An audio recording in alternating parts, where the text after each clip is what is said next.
Oh my god, why are you attacking? You're like, let's go mid, let's pinch blue. And then you go after yellow for some reason? Dude, pinch blue, dipshits. Why the fuck would you take all of our forces to yellow?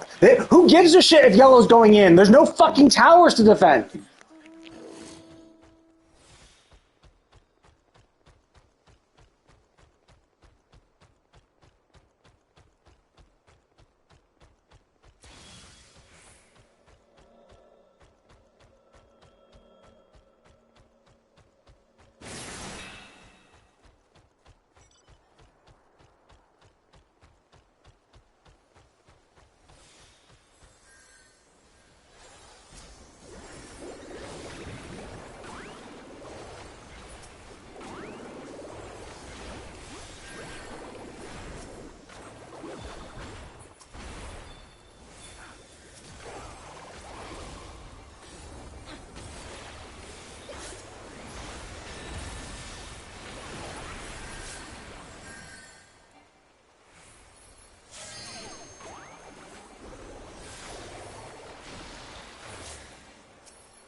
Honestly, we're not going to get it. We're too far invested. There's no way in hell we're going to get that one before yellow gets over there. The problem is that now we're just so up blues. Like, it's just like we're just so focused on blue that we're just letting yellow take over, which is fine for the most part. Oh wow, actually, never mind. We might be able to make this one. I was going to say, like, we don't have enough people there to harass them enough, but we actually do have a little pile of people, enough for the rest of our team to get over.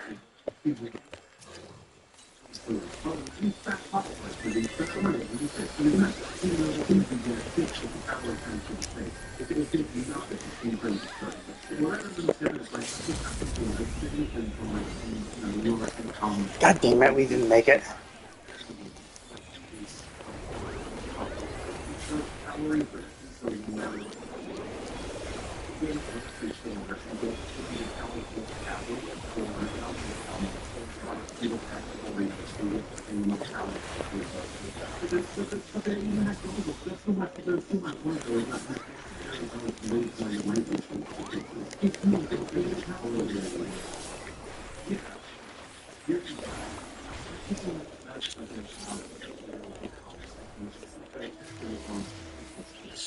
Yeah, damn it.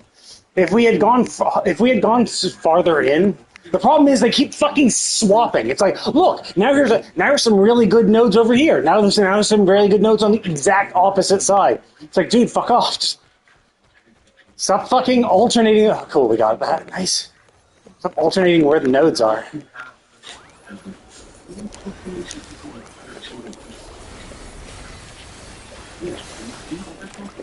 Oh, God damn it, I died. Damn it. I have my shield up. Whatever. Yeah, they already get it? Yeah, they did. Okay, so yeah, it looks like blue's going to win. That's a shame. If we had gone harder on blue earlier and gone back to yellow later... Basically, yeah, it's the really sucky things we fucking split the teams. Is that we went too hard... We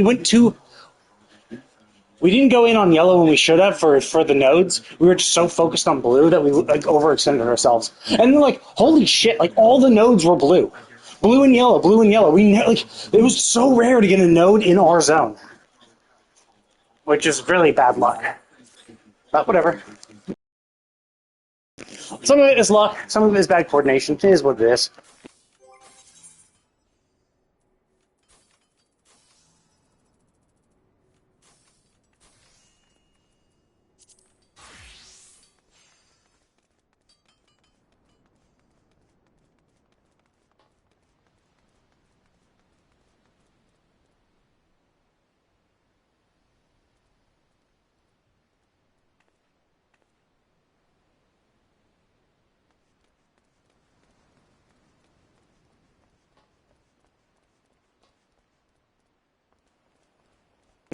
Okay, well, whatever.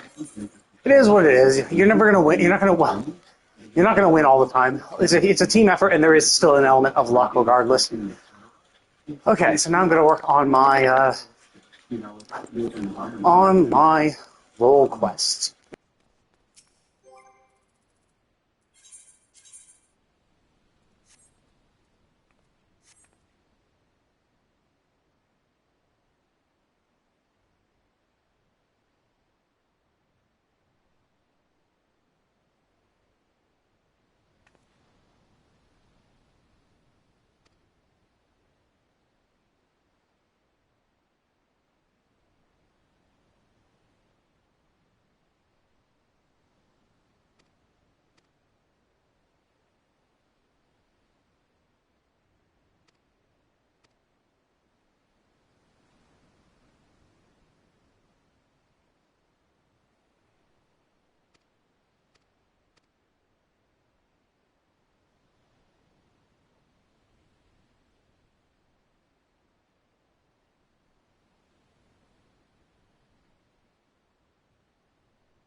I mean, yeah, it should be discounted if you already took a bite out of it.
I mean, the kind of sucky thing about this is that like all these role quests involve villains who are like such small time villains.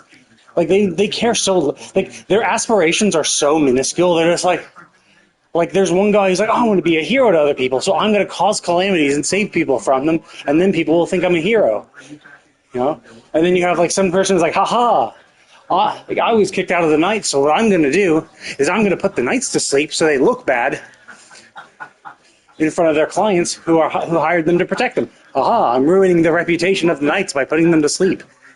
And now this one is like, aha, I'm paralyzing random people and then laughing at their misfortune.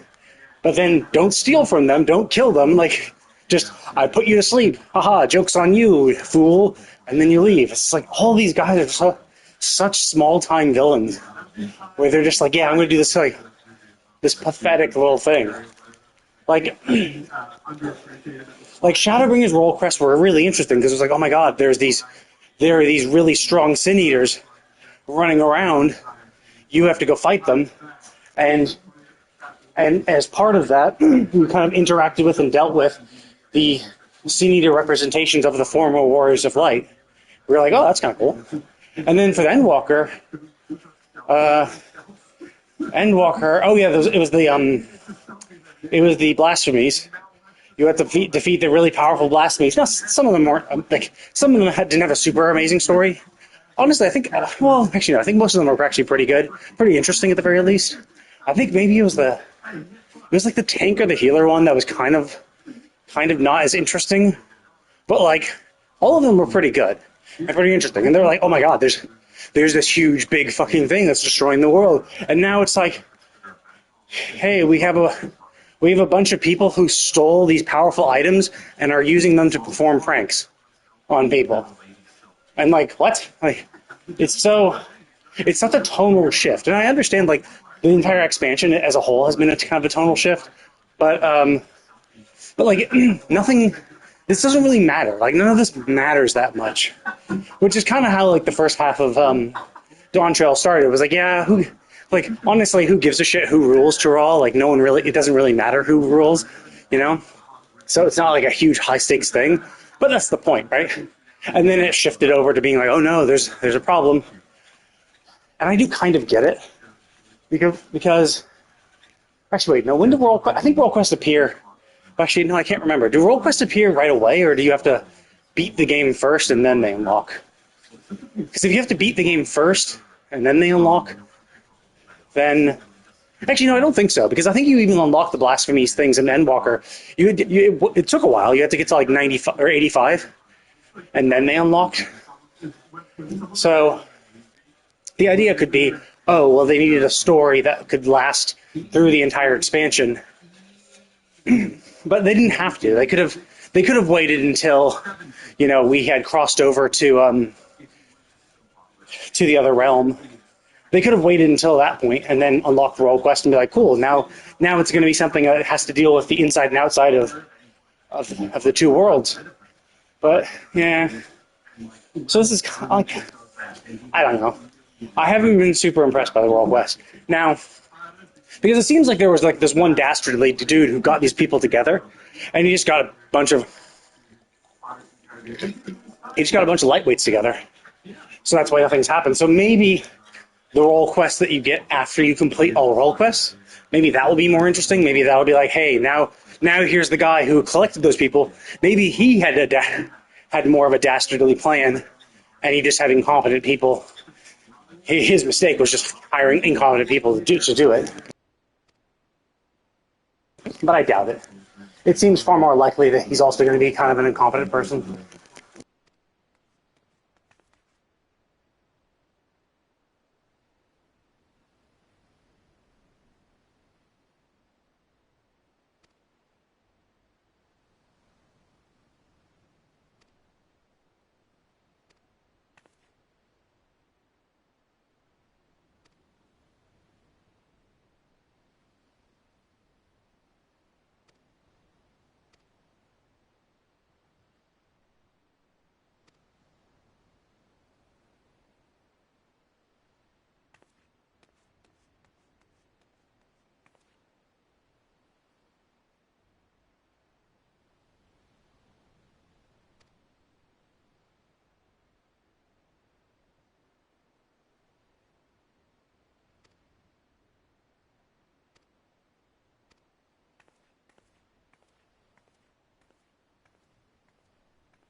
It's also a little weird, too, that Lalafell was like, I was suspicious of his fruit, but then he took a bite out of it, and then that was okay. I'm like, what?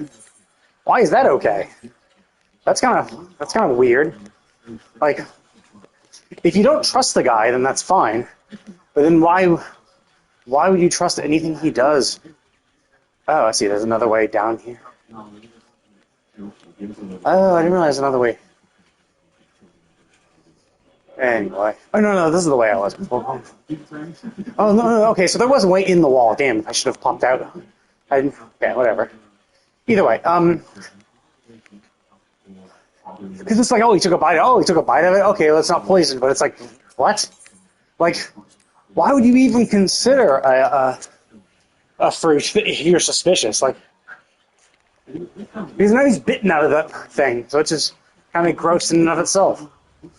So it's like, if you're worried about germs, because I was like, yeah, it was almost like he was concerned about it being poison. I'm like, what?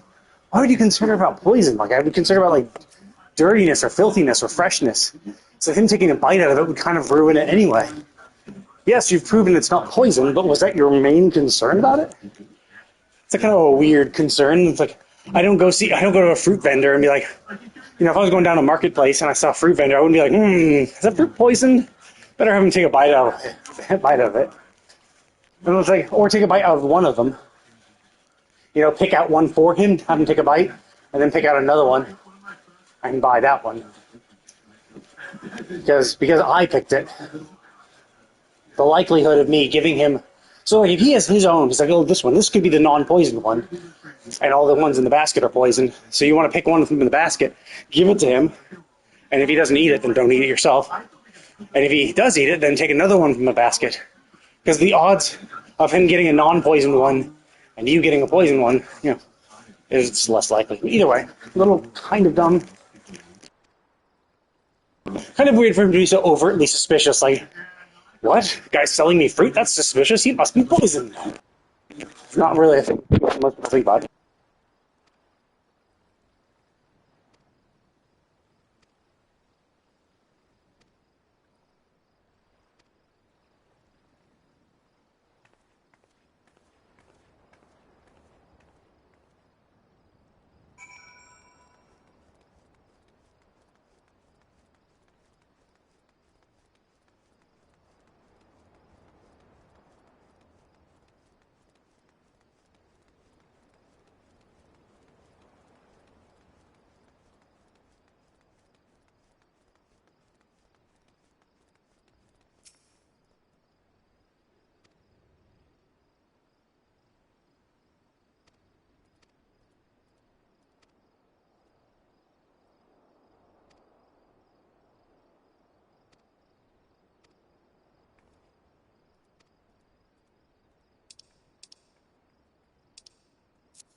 It's kind of weird too. Like they were gonna. Where'd they go? Oh, they went this way. That they would do potions. Like the whole point of giving them fruit is that they would eat it in front of you, and so you could laugh at them in their face. Giving them the potion is like a time. It's like you don't know when they're gonna actually drink the potion. So essentially, if you want to watch them and if you want to watch them like fall on their face or do something stupid, then you have to follow them. Wow, level 92. These I don't even know how these people survive.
Oh, they actually came out themselves? I thought they would just run.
But like, it's so weird, right? Because like, if you're really that far away, living in a place in the middle of bumfuck nowhere, like if you're living in the middle of bumfuck nowhere, right, and no one else around you, and only very poisonous, venomous creatures, right?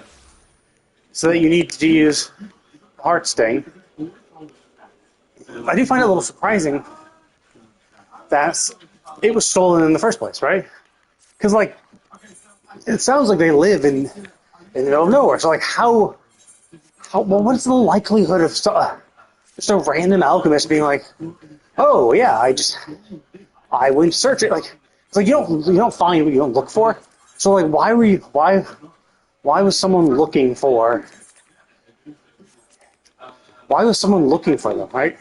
how did stories of that of the Harks thing even get out? Because it seems like it's a pretty insular community where it's just like, yeah, they just live very close to nature, um, which is fine, but just makes it weirder because like if you live out in the middle of nowhere where there's nothing good to eat, then like it would be, you would think you'd be out of the way, yet somehow this alchemist showed up and found nothing.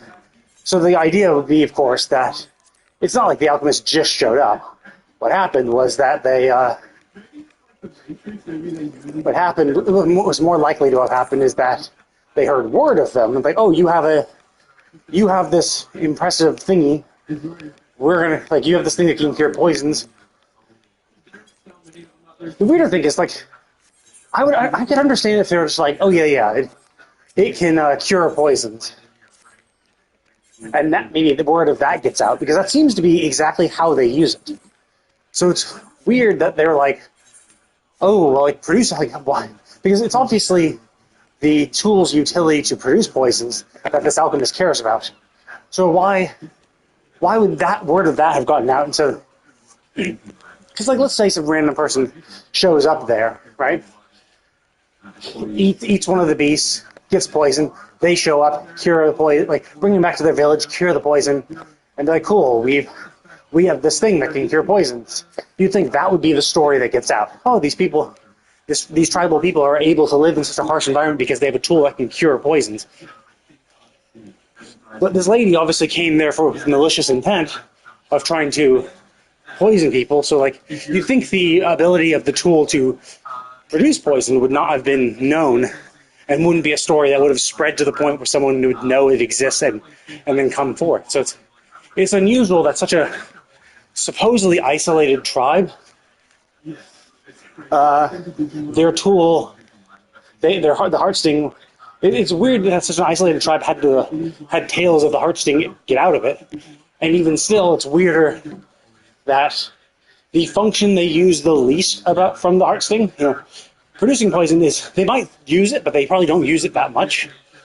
So they probably use it to cure poisons 99% of the time. So it's like, how would stories of the 1% of the time they actually use it get out to the point where someone would come in and look for it, right?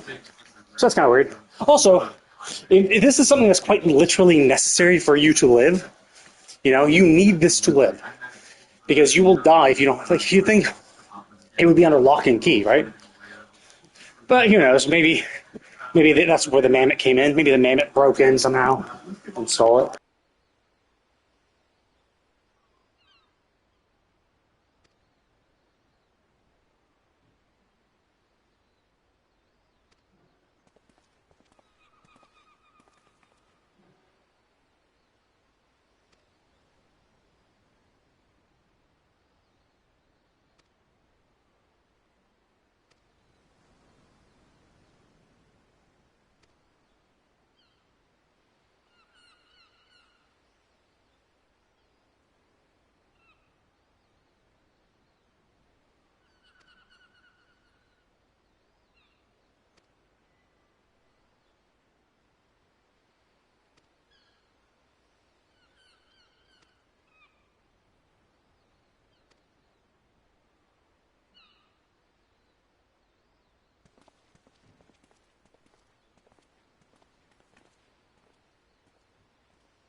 Okay, this should have leveled up my explosion. Yep, there we go. Astrologian, max level.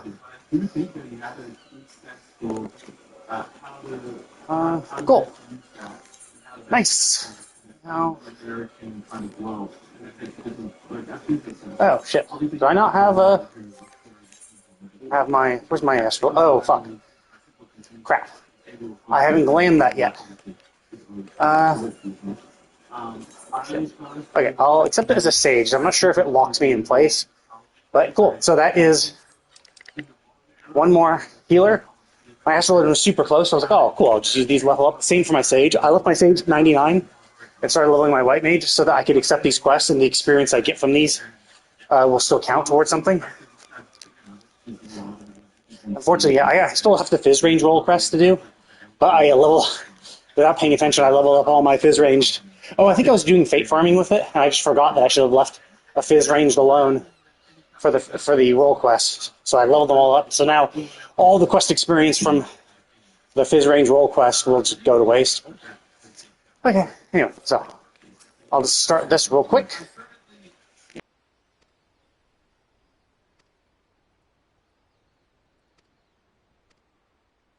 Okay, so yeah, I assume there's going to be something like this. Okay, let's swap back to Astrologian.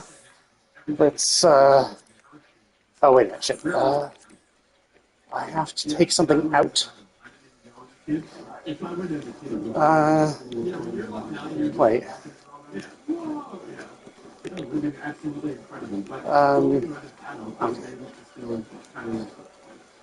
Great sword, gunblade. What did I bring up here? Right? Oh, where's my? What ran? Something. I have something here that I don't need. Oh, it's this. Yeah. Yeah, I leveled that up. I didn't do it yet, so let's throw that in the armor chest. Let's go get my relic weapon. I'm going to look for the glowy version of this. I'm going to look for the replica of this I have because it matches very, very well with the suit. It's a globe that has gold and black draped, and I'm in a gold and black draped thing, so it matches very well. And I like the glow too. The glow looks pretty cool.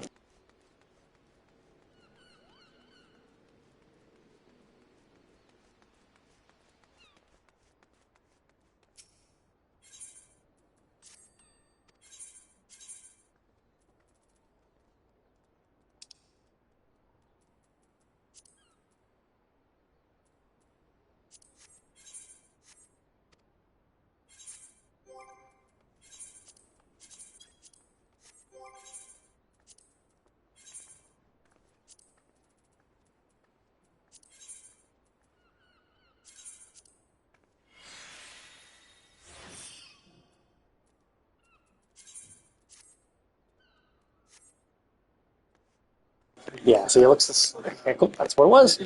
Okay, so now it's time to drop off that back in the chest.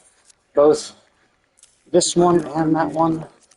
There we go. I have all the relics. Okay, so actually, wait a minute. Shit, that means my it's my sage too. Shit. Oh no, yeah, sorry, no, I haven't leveled my sage. My sage is level 99, super close to leveling, but not high enough to level yet. Okay, so that's fine. I just need some materia now. Do I need any other materia? No, okay. And this would be Sage exclusive, so what's Sage missing? Sage needs determination. And it's missing determination. Cool, so 2 determination, all I need.